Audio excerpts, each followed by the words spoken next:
The rising cost of living is on the front of mind for almost all Malaysians these days, even before the government announced the broadening of the sales and service tax coverage. Deputy Editor Esther Lee explains what exactly is SST, how it differs from the highly unpopular GST, as well as what Minister of Finance too, Datuk Sri Amir Hamzah Azizan, has to say about the cascading criticisms.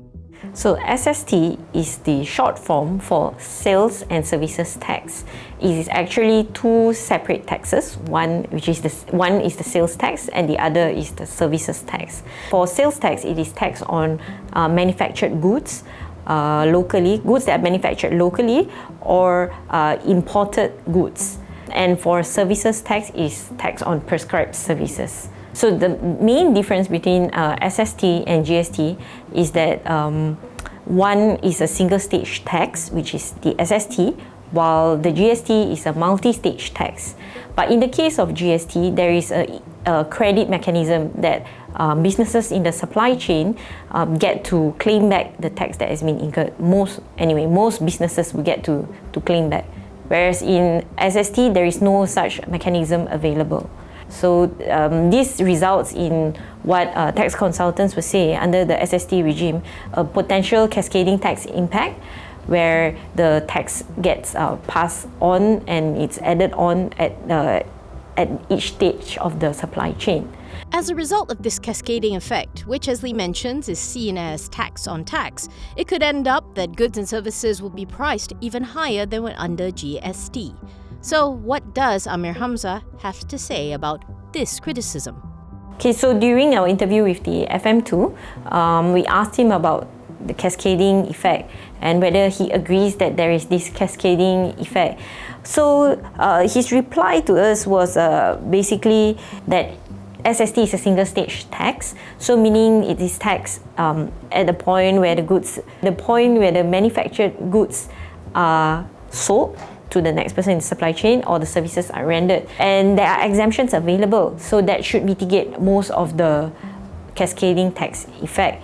And he also gave the example of how in the construction industry where a construction player might incur services from, say, the lawyers, the accountants, the architects, and what have you, they would only pay that service tax once. Amir Hamzah also brought up that there exist exemptions for residential properties or any construction related to residential properties, which helps to protect the rakyat.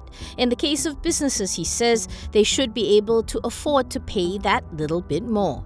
But those same businesses and tax consultants are asking for more tweaks to the SST scope. So under this widened SST scope, which actually includes a lot of items and services, a lot of goods and services now, some say that the gap between GST, the items that were taxed under GST, versus this widened scope of SST is narrow. So meaning that there is basically more goods that are taxed under SST and services that are taxed under SST.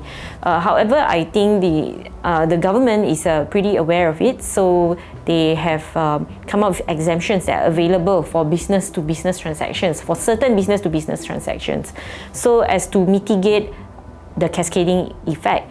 However, tax consultants believe that the scope of these exemptions can be widened because what is given out so far by the ministry, the finance ministry, is not actually sufficient to completely eliminate or completely mitigate the tax on tax effect. So there are also industries that are calling it to be deferred entirely.